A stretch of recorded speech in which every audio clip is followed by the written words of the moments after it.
नए साल की रात थी और कुंज वृद्धाश्रम में अजीब सी खामोशी पसरी हुई थी। वहां के बुजुर्ग आमतौर पर नए साल की रात जल्दी सो जाते थे। कोई बीते सालों की यादों में डूबा रहता, तो कोई अपने बच्चों की तस्वीरों को देख देख कर चुपचाप आंसू बहा लेता। मगर इस बार कुछ अलग था। शाम ढलते ही नर्स सीमा ने देखा कि बुजुर्गों की आंखों में एक अजीब सी चमक थी, जैसे किसी गहरे राज की तैयारी चल रही हो। कोई कान में फुसफुसा रहा था, तो कोई हॉल की खिड़कियों पर बार बार नजर डाल रहा था। सीमा को ये सब असामान्य लगा, लेकिन उसने सोचा शायद नए साल का उत्साह होगा। रात के ठीक 8 बजे आमतौर पर वृद्धाश्रम का हॉल सुनसान हो जाता था। अचानक वहां धीमी सी हंसी गूंज उठी।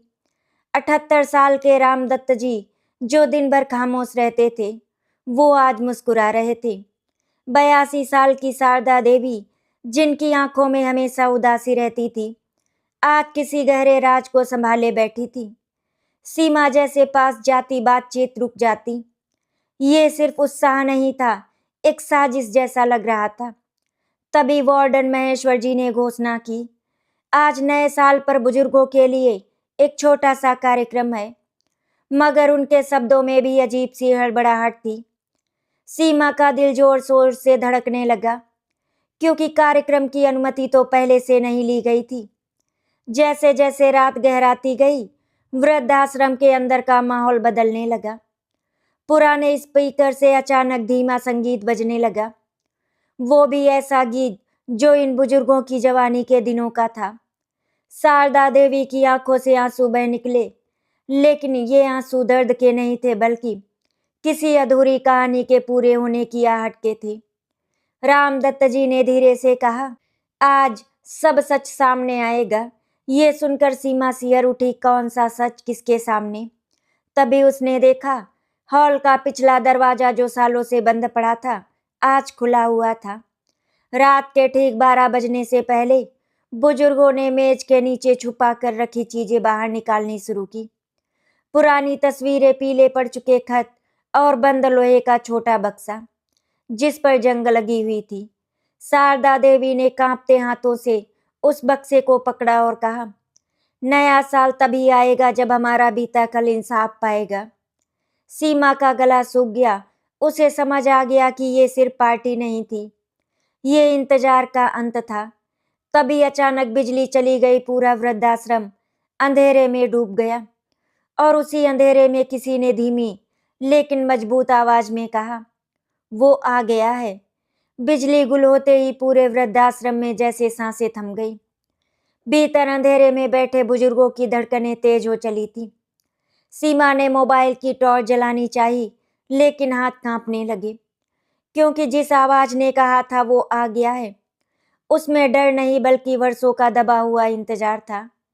शारदा देवी ने अपने आंचल को कसकर पकड़ा और धीरे से रामदत्त जी की ओर झुकी, मानो कह रही हूं, अब पीछे हटने का कोई रास्ता नहीं। तभी अंधेरे में कदमों की आहट गूंजी, भारी, थकी हुई लेकिन ठहरी हुई।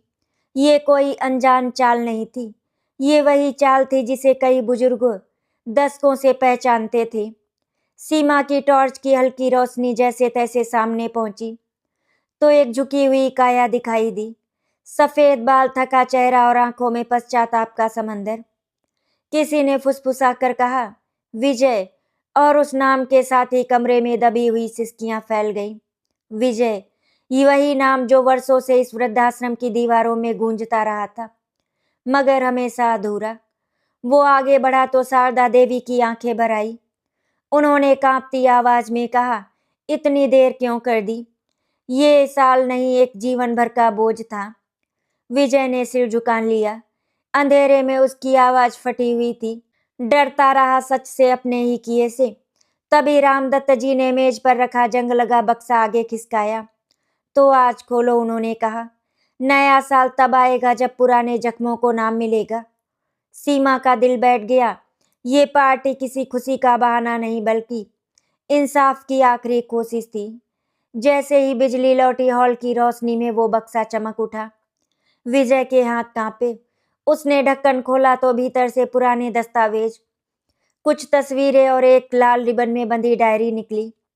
तस्वीरों में वही चेहरे थे, जवान शारदा देवी मुस्कुराती, भरोसे से भरी, राम दत्त जी सीधा साधा चेहरा और उनके बीच विजय, तब का अभिमानी और महत्वाकांक्षी। सीमा ने पहली बार समझा कि सिर्फ बुजुर्गों की कहानी नहीं, ये टूटे परिवारों की जड़ है। शारदा देवी ने तस्वीर उठाई, उनकी उंगलियां कांप रही थी। यहीं से सब शुरू हुआ था और यहीं सब टूटा। कमरे में खामोशी इतनी गहरी थी कि हर किसी को अपनी ही सांसें सुनाई दे रही थी।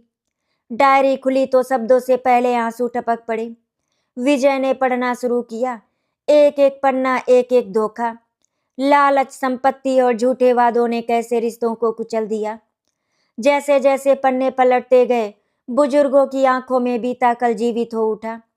वो दिन जब बच्चों ने पीठ फेर ली, वो रात जब घर की देहरी पार करते हुए आत्मसम्मान टूट गया, और वो सुबह जब वृद्धाश्रम का दरवाजा अंतिम सहारे की तरह खुला। सीमा की आंखें नम हो गई। उसने कभी नहीं सोचा था कि नए साल की पार्टी में ऐसा सच नाचेगा। तभी दरवाजे पर दस्तक हुई, सब चौंक पड़े। वार्डन महेश्वर जी ने बाहर झांका तो देखा कुछ युवा खड़े थे, हाथों में केक और गुब्बारे लेकर। उनमें से एक ने कहा, हम अपने दादा दादी के लिए आए हैं। शारदा देवी की आंखें फैल गई, वही आंखें जिनका इंतजार सालों से था। विजय पीछे हट गया, मानो सच की आंच से जल रहा हो। रामदत्त जी ने गहरी सांस ली और बोले, आज फैसला होगा केक काटने से पहले। नए साल की घड़ी टिक टिक कर रही थी और हर टिक टिक के साथ सच और करीब आ रहा था। घड़ी ने 11:55 बजाए। शारदा देवी ने डायरी बंद की और युवाओं की ओर देखा। अगर सच सुनने का साहस है तो अंदर आओ। बाहर की ठंड भीतर घुस आई, लेकिन उससे भी ठंडा था वो सच जो अब छुपा नहीं रह सकता था। सीमा समझ चुकी थी, ये पार्टी सिर्फ धमाल नहीं, हिसाब किताब है। और जैसे ही आखिरी मिनट शुरू हुआ, रामदत्त जी ने बक्से का ढक्कन बंद किया। 12 बजते ही उन्होंने कहा, सब सामने आएगा। घड़ी की सुइयां जैसे जैसे 12 की ओर बढ़ रही थी, वृद्धाश्रम के हॉल में मौजूद हर इंसान के भीतर कोई न कोई पुराना जख्म करवटें लेने लगा था। बाहर खड़े युवाओं के चेहरे पर उत्सुकता थी, लेकिन भीतर बैठे बुजुर्गों की आंखों में डर और उम्मीद एक साथ तैर रहे थे। शारदा देवी ने कांपते हाथों से वो डायरी फिर से खोली, मानो हर पन्ना खोलते समय उन्हें अपने ही दिल को चीरना पड़ रहा हो।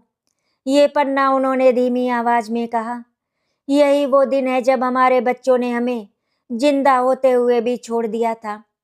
उनके शब्दों के साथ ही पूरे हॉल में ऐसी खामोशी छा गई, जिसमें हर किसी को अपने दिल की धड़कन साफ सुनाई दे रही थी। विजय ने नजरें झुका ली, क्योंकि वो जानता था अब झूठ के लिए कोई जगह नहीं बची। डायरी के उस पन्ने पर तारीख लिखी थी, 15 साल पहले की।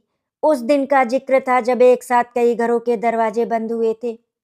लिखा था कि कैसे संपत्ति के कागजों पर साइन करवाने के बहाने बुजुर्गों को बुलाया गया, कैसे मीठी बातों और झूठे वादों के बीच उनके हिस्से की जमीन, मकान और बचत एक एक कर हड़प ली गई। शारदा देवी की आवाज भर्रा गई, हमने सोचा था बच्चे हैं, हमारा बुरा नहीं चाहेंगे। रामदत्त जी ने आंखें मूंद ली, क्योंकि उस दिन की बेइज्जती आज भी उनके सीने में पत्थर बनकर पड़ी थी। सीमा को लगा जैसे वो किसी कहानी को नहीं, बल्कि टूटे हुए दिलों की अदालती गवाही सुन रही हो। तभी बाहर खड़े युवाओं में से एक आगे बढ़ा। उसकी आंखों में अपराध बोध साफ झलक रहा था। दादी, हमें बस इतना पता था कि आप लोग यहाँ खुश हैं। हमें कभी नहीं बताया गया कि। उसकी बात अधूरी रह गई, क्योंकि शारदा देवी ने हाथ उठाकर उसे रोक दिया। खुश, उन्होंने कड़वी मुस्कान के साथ कहा, खुशी तब होती है जब अपनों के बीच हो। यहाँ तो हमने बस जीना सीख लिया। ये वाक्य किसी हथौड़े की तरह सबके दिल पर पड़ा। विजय ने पहली बार सिर उठाकर युवाओं की ओर देखा। उसकी आंखों में आंसू थे, लेकिन वो आंसू देर से आए थे। घड़ी ने 11:58 बजाए। रामदत्त जी खड़े हुए, उनकी कमर झुकी हुई थी, लेकिन आवाज में अजीब सी मजबूती थी। आज नए साल की पार्टी है, लेकिन धमाल नाच गाने नहीं सच का होगा। उन्होंने डायरी से एक और कागज निकाला, एक वसीयत की प्रति, जिसे कभी पढ़ा ही नहीं गया था। अगर उस दिन ये कागज पढ़ लिया गया होता तो शायद कोई वृद्धाश्रम न आता। युवाओं के चेहरे का रंग उड़ गया। सीमा ने देखा, उनमें से कुछ की आंखों से आंसू बहने लगे। ठीक 11:59 पर अचानक विजय आगे आया। उसने कांपती आवाज में कहा, सब मेरी वजह से हुआ। पूरा हॉल जैसे ठिठक गया। उसने स्वीकार किया कि कैसे उसने ही लालच में आकर बच्चों को भड़काया था, कैसे उसने भरोसे का सौदा किया और बुजुर्गों को अकेला छोड़ दिया। मैंने सोचा था समय सब ठीक कर देगा, लेकिन समय ने मुझे यहाँ पर लाकर खड़ा किया, सच के सामने। शारदा देवी ने उसकी ओर देखा। उनकी आंखों में नफरत नहीं, बस गहरी थकान थी। देर हो गई विजय, लेकिन सच को आने दो। घड़ी ने 12 बजाए। बाहर से आतिशबाजी की आवाज आई, लेकिन हॉल में कोई शोर नहीं था। ये नए साल का पहला पल था और इसी पल में कई परिवारों की अधूरी कहानियां सामने आ चुकी थी। युवाओं ने आगे बढ़कर बुजुर्गों के पैर छुए। किसी ने रोते हुए कहा, हमें माफ कर दीजिए। सीमा ने महसूस किया कि ये माफी आसान नहीं होगी, क्योंकि कुछ जख्मों पर मरहम नहीं, सिर्फ सच की रोशनी चाहिए होती है। नए साल की पहली घंटी के साथ शारदा देवी ने डायरी बंद कर दी। अभी कहानी खत्म नहीं हुई, उन्होंने कहा। अभी तो इंसाफ की शुरुआत है। और उसी पल सब समझ गए। ये पार्टी अब एक नए मोड़ पर पहुंच चुकी है, जहां से लौटना मुमकिन नहीं। नए साल की पहली सुबह की ठंडी धूप जब वृद्धाश्रम की खिड़कियों से भीतर आई, तो वो किसी उम्मीद की तरह नहीं, बल्कि एक कड़ी परीक्षा की तरह महसूस हो रही थी। रात भर जो हुआ था उसने सबको भीतर तक झकझोर दिया था। जिन युवाओं ने अपने दादा दादी के पैर छूकर माफी मांगी थी, वे अब चुपचाप एक कोने में बैठे थे। उनके चेहरे पर अपराध बोध था, लेकिन आंखों में डर भी था कि कहीं ये माफी अस्वीकार न कर दी जाए। उधर बुजुर्गों के चेहरे पर राहत कम और थकान ज्यादा थी। मानो बरसों का बोझ एक रात में हल्का तो हुआ हो, लेकिन पूरी तरह उतरा नहीं। शारदा देवी खिड़की के पास बैठी उगते सूरज को देख रही थी।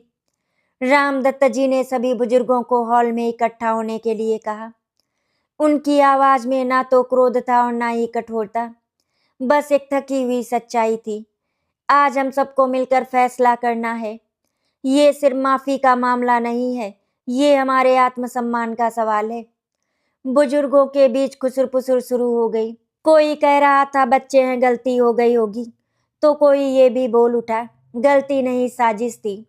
सीमा एक तरफ खड़ी सब सुन रही थी। उसने पहली बार महसूस किया कि बुजुर्ग होना सिर्फ उम्र का सवाल नहीं, बल्कि लगातार टूटते भरोसे को सहने का है। तभी शारदा देवी उठी। उनकी चाल धीमी थी, लेकिन शब्द भारी। माफी मांग लेना आसान है, लेकिन भरोसा लौटाना सबसे मुश्किल। अगर इनको सच में पछतावा है, तो हमें सिर्फ शब्द नहीं, कर्म चाहिए। ये सुनकर युवाओं में हलचल मच गई। एक युवक ने कांपती आवाज में कहा, हमें क्या करना होगा दादी? शारदा देवी कुछ पल चुप रही, फिर बोली, वो सब लौटाना होगा जो लालच में हमसे छीना गया, सिर्फ कागजों में नहीं, दिल से भी।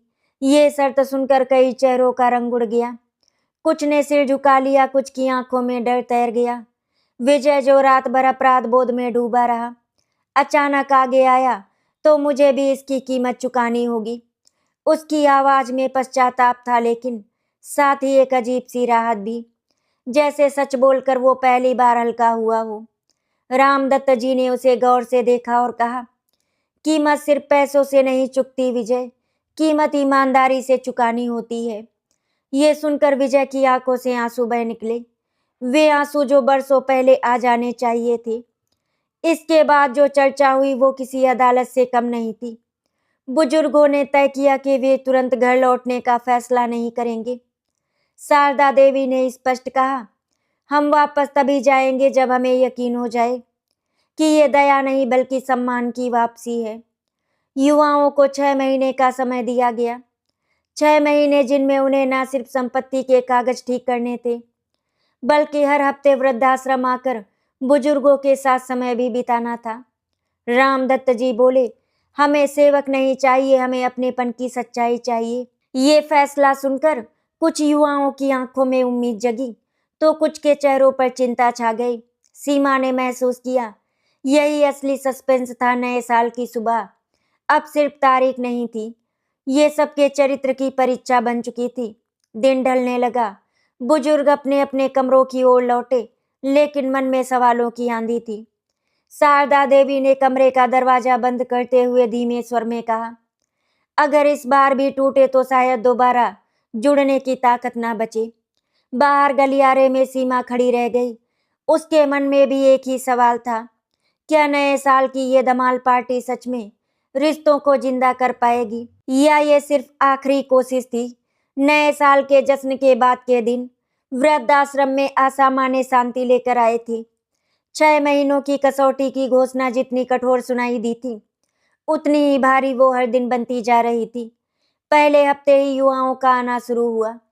कोई फूल लेकर आता तो कोई मिठाई के डब्बे के साथ और कोई हाथ में फाइलें थामे हुए, जैसे रिश्तों को भी अब कागजों में ही समेट कर लाया गया हो। बुजुर्ग मुस्कुराते जरूर थे, लेकिन उनकी आंखें हर हरकत को परख रही थी। शारदा देवी अक्सर खिड़की के पास बैठकर देखती कि कौन समय पर आता है, कौन देर से और कौन सिर्फ औपचारिकता निभाकर चला जाता है। उनके मन में डर लगातार करवट ले रहा था, कहीं ये सब फिर से एक दिखावा तो नहीं। पहले महीने में कुछ बदलाव नजर आए। संपत्ति के कागजों में सुधार की प्रक्रिया शुरू हुई। वकील आए, दस्तखत हुए। रामदत्त जी ने ये सब शांत भाव से देखा, लेकिन उनके भीतर एक कसक थी, क्या कागजों से वो रातें लौट आएंगी जब बच्चों के सिर पर हाथ रखकर सुलाया था। सीमा ने महसूस किया कि बुजुर्गों के लिए ये लड़ाई सिर्फ हक की नहीं, अपने अस्तित्व की मान्यता की थी। हर हफ्ते जब युवा आते तो हॉल में चाय रखी जाती, बातचीत होती, लेकिन शब्दों के बीच एक दीवार बनी रहती, वो दीवार जो टूटे भरोसे से बनी थी। दूसरे महीने में पहला झटका लगा। 84 साल के नारायण जी, जो सबसे ज्यादा उम्मीद लगाए बैठे थे, एक दिन इंतजार करते करते थक गए। उनका बेटा उस हफ्ते नहीं आया और फोन भी नहीं उठाया। नारायण जी ने कुछ कहा नहीं, लेकिन शाम को उनका खाना जस का तस रह गया। सीमा ने जब पूछा तो उन्होंने बस इतना कहा, आदत हो गई है। ये वाक्य पूरे हॉल में गूंजता रहा। शारदा देवी ने उसी रात सब बुजुर्गों को इकट्ठा किया और कहा, देख लिया आपने, कसौटी शुरू हो चुकी है। उस रात कई तकियों ने आंसू सोखे। तीसरे महीने में विजय फिर से चर्चा में आया। वो हर हफ्ते आता, देर तक बैठता और चुपचाप सबकी बातें सुनता। एक दिन उसने शारदा देवी से कहा, अगर मैं सब कुछ ठीक कर दूं तो क्या आप लोग मुझे माफ कर देंगे। शारदा देवी ने उसे देखा, लंबी खामोशी के बाद बोली, माफी एक दिन में नहीं मिलती विजय, कुछ घाव भरने में उम्र लग जाती है। उस दिन विजय पहली बार बिना कुछ कहे चला गया। सीमा ने उसके जाते हुए कंधों में झुकी हुई हार देखी, जैसे सच की कीमत अब उसे समझ आने लगी थी। चौथे महीने में एक और रहस्य उभर आया। रामदत्त जी को पुराने कागजों के बीच एक बैंक पासबुक मिली, एक ऐसी जमा राशि जो कभी वृद्धाश्रम आने से पहले उनकी थी, लेकिन उसे किसी ने गायब घोषित कर दिया था। ये खबर आग की तरह फैल गई। सवाल उठने लगे, क्या सच में सब कुछ सामने आ चुका है या अभी भी कुछ छुपाया जा रहा है। युवाओं से पूछताछ हुई, लेकिन सबने अनजान बनने की कोशिश की। रामदत्त जी की आंखों में पहली बार गुस्सा दिखा। अगर ये झूठ साबित हुआ तो ये आखिरी मौका भी खत्म हो जाएगा। 5वां महीना आते आते माहौल और भारी हो गया। कुछ युवा नियमित आने लगे, कुछ गायब। नारायण जी की तबीयत बिगड़ने लगी। डॉक्टर ने कहा दिल कमजोर है, लेकिन सब जानते थे असली कमजोरी दिल की नहीं, उम्मीद की थी। शारदा देवी रात को देर तक जागती रही और सोचती, क्या उन्होंने कसौटी रखकर सही किया या ये बुजुर्गों को एक बार फिर टूटने का मौका दे रही है।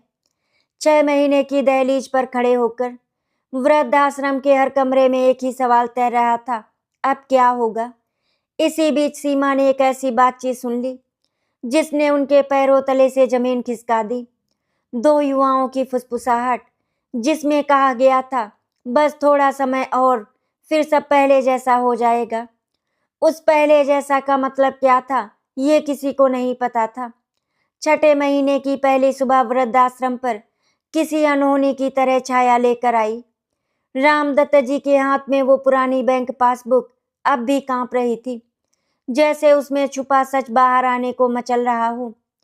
सीमा ने देखा कि रात भर वे सो नहीं पाए थे। उनकी आंखों के नीचे गहरे साए थे, लेकिन मन में एक अडिग निश्चय भी था। आज सब कुछ साफ होगा, उन्होंने धीमे से कहा। उसी दिन युवाओं को बुलाया गया। हॉल में कुर्सियां लगी, मेज पर कागज रखे गए और हवा में सवालों की गंध तैरने लगी। जब पासबुक की एंट्री पढ़ी गई तो साफ हो गया कि एक बड़ी रकम वर्षों पहले निकाली गई थी, वो भी ऐसे दिन जब रामदत्त जी अस्पताल में थे। कमरे में सन्नाटा छा गया। कोई बोला नहीं, लेकिन हर नजर एक दूसरे पर टिक गई। तभी एक युवक जो अब तक चुप था आगे बढ़ा। उसकी आवाज कांप रही थी। ये पैसे मैंने निकाले थे। उसके शब्दों के साथ ही शारदा देवी की आंखें बंद हो गई। युवक ने स्वीकार किया कि उस वक्त घर की हालत खराब थी, कर्ज बढ़ रहा था और उसने कुछ समय के लिए पैसे ले लिए थे, लेकिन फिर कभी लौटाने की हिम्मत नहीं हुई। रामदत्त जी की आवाज भारी थी। तुमने सिर्फ पैसे नहीं लिए, हमारा भरोसा भी निकाल लिया। ये वाक्य किसी हथौड़े की तरह पड़ा। कुछ युवाओं ने नजरें झुका ली, कुछ ने सफाई देने की कोशिश की, लेकिन अब सच छुप नहीं सकता था। इसी उथल पुथल के बीच नारायण जी की तबीयत अचानक बिगड़ गई। वे चुपचाप अपनी कुर्सी पर बैठे थे, मानो सब सुन रहे हों, लेकिन बोलने की ताकत नहीं जुटा पा रहे हों। सीमा ने उनके हाथ ठंडे पड़ते महसूस किए और घबरा कर डॉक्टर को बुलाया। हॉल में अफरा तफरी मच गई। एम्बुलेंस आई, लेकिन अस्पताल पहुंचने से पहले ही नारायण जी की सांसें थम गईं। उनके चेहरे पर कोई सिकवा नहीं था, बस एक अधूरी उम्मीद की रेखा थी। शारदा देवी फूट फूट कर रो पड़ी। देख लिया, इंतजार ने एक और जान ले ली। नारायण जी की विदाई ने कसौटी को एकदम बदल दिया। अब ये सिर्फ रिश्तों का इम्तिहान नहीं रहा, ये जवाबदेही का सवाल बन गया। युवाओं में फूट साफ दिखने लगी। कुछ डर के मारे पीछे हटने लगे। विजय एक कोने में खड़ा सब देख रहा था। उसकी आंखों में पश्चाताप और क्रोध दोनों थे, शायद खुद पर। उसने आगे बढ़कर कहा, नारायण जी का इंतजार मेरा कर्ज था। अगर अब भी देर हुई तो हम सब दोषी होंगे। उस रात वृद्धाश्रम में शोक का सन्नाटा पसरा रहा। नारायण जी के कमरे की लाइट देर तक जली रही। उनकी तस्वीर मेज पर रखी थी और उसके सामने मोमबत्ती जल रही थी। सीमा ने महसूस किया कि ये मौत सिर्फ शरीर की नहीं थी, ये भरोसे की भी थी। शारदा देवी ने सब बुजुर्गों से कहा, अब कोई मोहलत नहीं, जो करना है अभी करो। ये निर्णय कठोर था, लेकिन जरूरी था। अगली सुबह रामदत्त जी ने वकील को बुलाकर कहा कि अगर तय समय में हर पैसा और हर सच वापस नहीं आया तो वे सामूहिक रूप से कानूनी कार्रवाई करेंगे। सिर्फ अपने लिए नहीं, बल्कि उन सभी बुजुर्गों के लिए जिनकी आवाज कभी सुनी नहीं गई। ये सुनकर कुछ युवाओं के चेहरे सख्त हो गए। सीमा ने देखा, डर के साथ साथ अब सम्मान का सवाल भी उठ खड़ा हुआ था। शाम होते होते वही युवक जिसने पैसे निकालने की बात मानी थी, वो शारदा देवी के पास आया। उनके हाथ में एक चेक था, पूरी रकम ब्याज सहित। उसने कहा, ये शुरुआत है, अंत नहीं। शारदा देवी ने चेक लिया, लेकिन उनकी आंखें नम थी। काश ये शुरुआत नारायण जी के रहते होती। कमरे में फिर सन्नाटा छा गया। उस रात नए साल की धमाल पार्टी का सच पूरी तरह बदल चुका था। अब ये पार्टी नहीं, प्रायश्चित का सफर बन गई थी। और इसी सन्नाटे में सीमा ने एक फाइल देखी जिस पर लिखा था, अभी और भी खाते हैं। उसका दिल बैठ गया। नारायण जी की चिता की राख अभी ठंडी भी नहीं हुई थी कि वृद्धाश्रम के भीतर जमा हुई हवा भारी और बोझिल हो गई। जिस फाइल पर सीमा की नजर पड़ी थी, अभी और भी खाते हैं, वो अब पूरे घटनाक्रम का केंद्र बन चुकी थी। रामदत्त जी ने उस फाइल को सबके सामने खोला तो पता चला कि ये सिर्फ एक बुजुर्ग की कहानी नहीं, कई खातों से छोटे छोटे अमाउंट सालों से निकाले जा रहे थे ताकि किसी को शक ना हो। उन लोगों ने बहुत गलत किया था। शारदा देवी की आंखें एक एक नाम पढ़ते हुए सुन्न होती जा रही थी।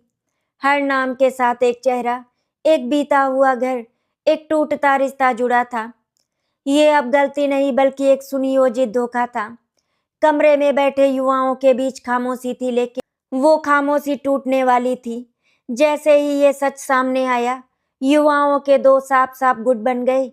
एक और वे लोग जो अब भी कहते थे हमें सब ठीक करना है चाहे कीमत कुछ भी हो, और दूसरी ओर वे लोग जिनके चेहरों पर डर और नाराजगी दोनों थे।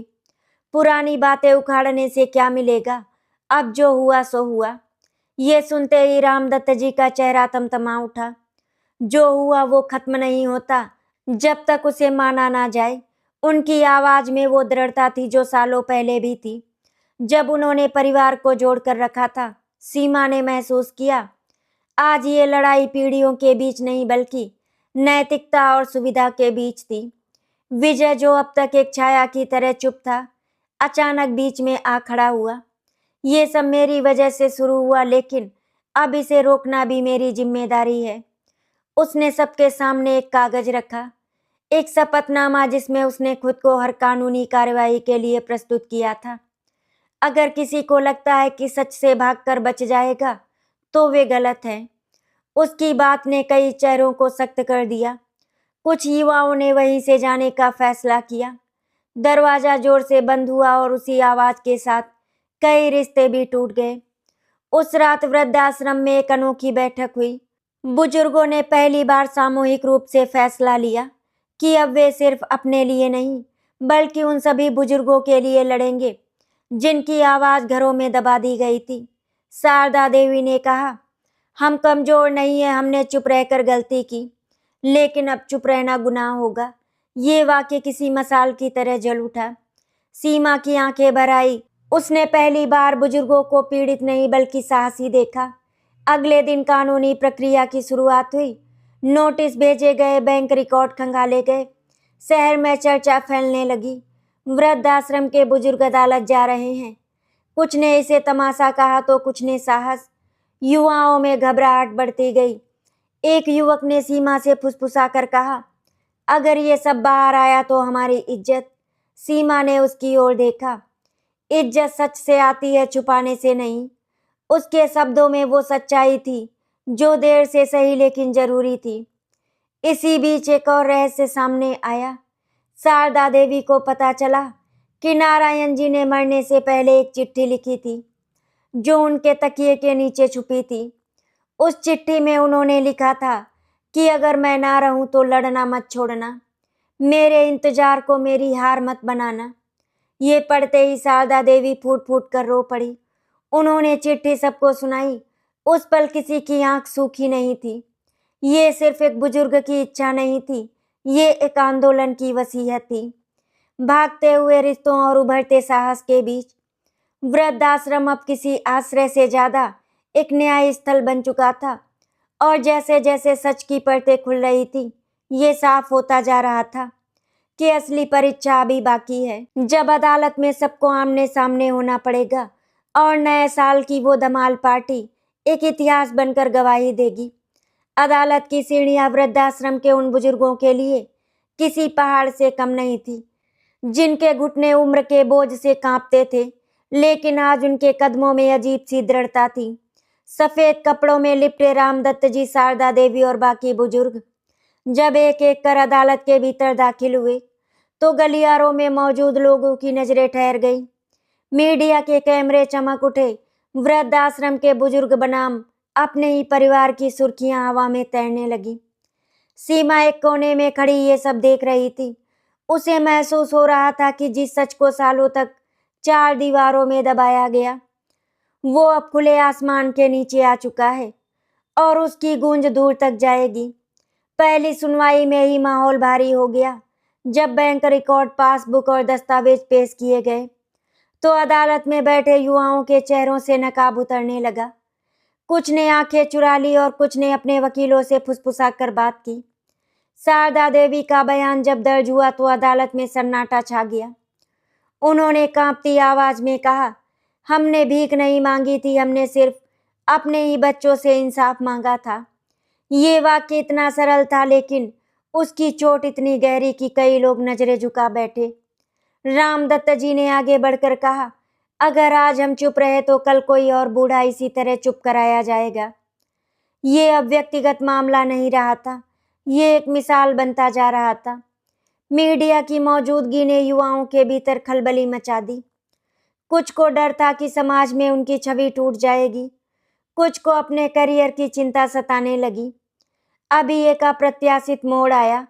वही युवक जिसने पहले पैसे निकालने की बात मानी थी, अचानक खड़ा हुआ और बोला, मैं सब सच बताना चाहता हूँ। उसके शब्द अदालत में हथौड़े की तरह गिरे। उसने स्वीकार किया कि कैसे परिवार में ही कुछ लोगों ने मिलकर योजना बनाई थी। छोटे छोटे खातों से पैसे निकालना, बुजुर्गों को खुश दिखाने के लिए कभी कभार मिलना और समाज के सामने ये दिखावा करना कि सब ठीक है। उसकी गवाही ने केस की दिशा ही बदल दी। कई युवाओं के चेहरे पीले पड़ गए। इस बयान के बाद अदालत में फुसफुसाहट फैल गई। जज ने सख्त आवाज में कहा, ये मामला सिर्फ आर्थिक धोखाधड़ी का नहीं, नैतिक पतन का भी है। सीमा ने देखा, शारदा देवी की आंखों में पहली बार राहत की झलक थी, लेकिन साथ ही गहरा दुख भी कि ये सच इतनी देर से क्यों सामने आया।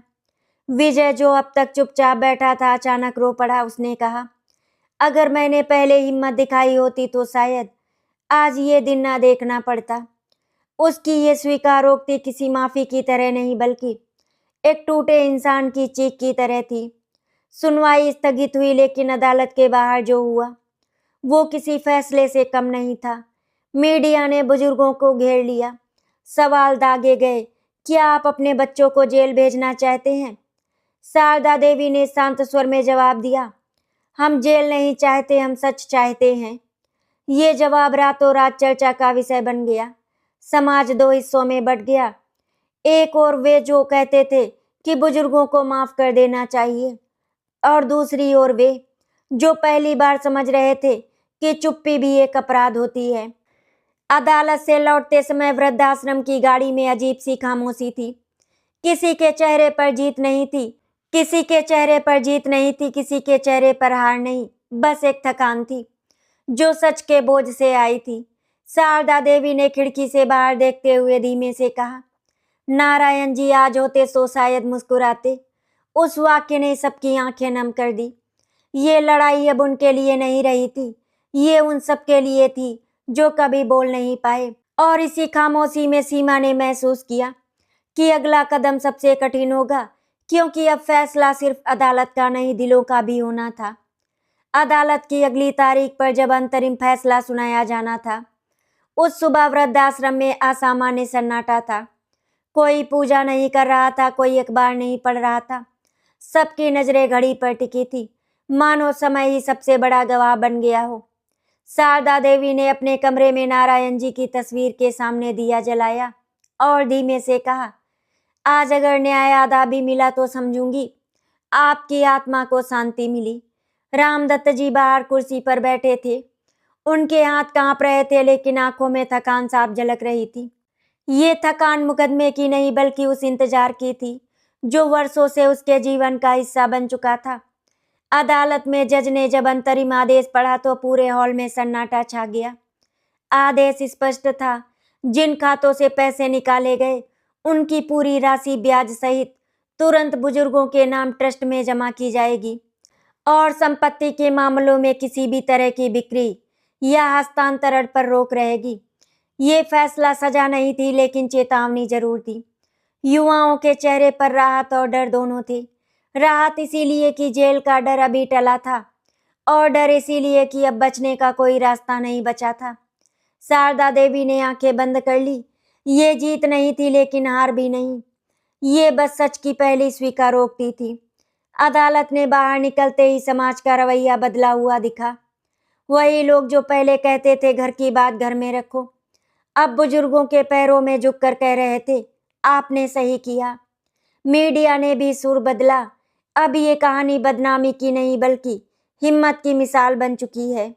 सीमा ने महसूस किया कि ये बदलाव देर से आया है, लेकिन जरूरी था। मगर समाज के बदलने से दिलों के घाव अपने आप नहीं भरते। ये बात शारदा देवी सबसे बेहतर जानती थी। इसी बीच एक चौंकाने वाला प्रस्ताव सामने आया। कुछ युवाओं ने मिलकर सुझाव रखा कि बुजुर्ग वृद्धाश्रम में ही रहे, लेकिन वे हर महीने आकर उनकी देखभाल करेंगे, खर्च उठाएंगे और समाज के सामने ये साबित करेंगे कि वे सुधर चुके हैं। ये प्रस्ताव सुनकर हॉल में खामोशी छा गई। रामदत्त जी ने गहरी सांस ली। क्या ये सुविधा है या डर, उन्होंने पूछा। सवाल सीधा था लेकिन उसका जवाब आसान नहीं। कुछ बुजुर्गों को लगा कि शायद यही बीच का रास्ता है, तो कुछ ने साफ कहा, हमें मेहमान बनकर प्यार नहीं चाहिए। शारदा देवी उस शाम देर तक सोचती रहीं। उनके सामने दो रास्ते थे, एक जहां माफी देकर सबको फिर से अपनाने की कोशिश की जाए, और दूसरा जहां सम्मान के साथ दूरी बनाए रखी जाए। उन्होंने महसूस किया कि रिश्तों का भविष्य अब अदालत से ज्यादा उनके फैसले पर निर्भर है। उन्होंने सब बुजुर्गों को इकट्ठा किया और कहा, हम बदला नहीं चाहते, लेकिन अगर साथ चलना है तो इज्जत की शर्तों पर। ये बात सुनकर कुछ युवाओं की आंखों में आंसू आ गए, कुछ के चेहरे सख्त हो गए। यही आखिरी कसौटी थी। रात को वृद्धाश्रम के गलियारे में चलते हुए सीमा ने देखा, कुछ बुजुर्ग शांत थे, कुछ बेचैन। हर कमरे में एक ही सवाल गूंज रहा था, क्या खून के रिश्ते सच में सुधर सकते हैं, या कुछ दूरी ही सबसे बड़ा सम्मान होती है। नए साल की वो धमाल पार्टी अब एक ऐसे मोड़ पर ले आई थी जहां हर किसी को अपने भीतर झांकना पड़ेगा। नए साल की उस धमाल पार्टी को अब पूरे 6 महीने बीत चुके थे, लेकिन उसकी गूंज आज भी वृद्धाश्रम की दीवारों में महसूस की जा सकती थी। उस सुबह सूरज कुछ अलग ढंग से उगा था, ना ज्यादा तेज ना उदास, बस स्थिर। शारदा देवी ने खिड़की से बाहर देखा और पहली बार उनके चेहरे पर वर्षों बाद एक मुस्कान उभरी। ये मुस्कान माफी की नहीं थी, बल्कि उस सुकून की थी जो सच को स्वीकार करने के बाद मिलता है। रामदत्त जी हॉल में बैठे थे, सामने सभी बुजुर्ग एक एक कर जमा हो रहे थे। आज कोई अदालत नहीं, कोई मीडिया नहीं, सिर्फ वे लोग थे जिन्होंने चुप रहकर बहुत कुछ सहा और बोलकर खुद को फिर से पाया। रामदत्त जी ने बैठक की शुरुआत करते हुए कहा, आज हमें तय करना है कि आगे का जीवन कैसे जिएंगे, डर के साथ या सम्मान के साथ। उनकी आवाज में ना गुस्सा था ना कटुता, बस अनुभव की गहराई थी। एक एक कर बुजुर्ग बोले। किसी ने कहा कि वो अपने बच्चों को माफ कर सकता है, लेकिन उनके घर नहीं लौटेगा। किसी ने कहा कि वो दूरी रखकर रिश्ता निभाना चाहते हैं, और किसी ने ये भी स्वीकार किया कि वो अब अपने जीवन की शांति किसी और के भरोसे नहीं छोड़ना चाहते। ये स्वीकारोक्ति किसी हार की नहीं, बल्कि आत्मसम्मान की जीत थी। तभी विजय खड़ा हुआ, वो व्यक्ति जिसकी वजह से ये पूरा रहस्य खुला था, आज सबसे भारी बोझ ढो रहा था। उसने कांपती आवाज में कहा, मैंने सिर्फ आप सबका भरोसा नहीं तोड़ा, मैंने अपने ही इंसान होने का कर्तव्य छोड़ा। उसने घोषणा की कि वो अपनी सारी संपत्ति का एक बड़ा हिस्सा बुजुर्गों के लिए बने ट्रस्ट को देगा और शेष जीवन समाज सेवा में लगाएगा, ना प्रचार के लिए, ना माफी के बदले, बल्कि प्रायश्चित के रूप में। शारदा देवी ने उसकी ओर देखा और कहा, प्रायश्चित तब पूरा होता है जब वो किसी और को सहारा दे। विजय की आंखों से आंसू बह निकले। ये आंसू डर के नहीं, मुक्ति के थे। बुजुर्गों का अंतिम सामूहिक फैसला लिखा गया। वे वृद्धाश्रम में ही रहेंगे, क्योंकि अब ये जगह उनकी कमजोरी नहीं, उनकी पहचान बन चुकी थी। जो रिश्ते सच और सम्मान के साथ जुड़ना चाहे, उनका हम खुले दिल से स्वागत करेंगे। जो दिखावे के साथ लौटना चाहे, उनसे हम दूरी रखेंगे। ये फैसला कठोर नहीं था, पर स्पष्ट था। सीमा, जो शुरू से इस कहानी की मूक गवाह थी, उसकी आंखें भर आई। उसने महसूस किया कि उसने यहाँ बुजुर्गों को टूटते नहीं, खुद को जोड़ते देखा है। उस शाम वृद्धाश्रम में फिर एक पार्टी हुई, लेकिन इस बार ना रहस्य ना डर, हल्का संगीत बज रहा था। बुजुर्गों ने एक दूसरे का हाथ थामा और नए साल के केक का पहला टुकड़ा नारायण जी की तस्वीर के सामने रखा गया। शारदा देवी ने धीमे से कहा, आज समझ आया, धमाल पार्टी का मतलब शोर नहीं होता, सच का जश्न होता है। सबकी आंखें नम थी, लेकिन दिल हल्के। रात को जब सीमा ने वृद्धाश्रम के दरवाजे बंद किए, तो उसे लगा जैसे ये जगह अब सिर्फ आश्रय नहीं रही, ये एक सबक बन चुकी है। एक ऐसा सबक जो कहता है कि उम्र कमजोरी नहीं, अनुभव है। और सम्मान मांगा नहीं जाता, खड़े होकर लिया जाता है। नए साल की वो धमाल पार्टी अब एक कहानी बन चुकी थी, ऐसी कहानी जो हर उस दिल को छूती है जिसने कभी चुप रहकर दर्द सहा हो, और शायद इसी में उसका रहस्य था। सबसे बड़ा जश्न खुद की इज्जत वापस पाना होता है। जो बुजुर्ग चुप हैं वे कमजोर नहीं, बस उम्मीद में हैं, और जब उम्मीद सच में मिलती है तो एक वृद्धाश्रम भी न्याय का मंदिर बन सकता है। आशा करती हूँ आपको हमारी कहानी अच्छी लगी होगी। अगर आपको हमारी कहानी अच्छी लगी तो वीडियो को लाइक एंड शेयर करें, चैनल को सब्सक्राइब करें। वीडियो देखने के लिए आपका धन्यवाद।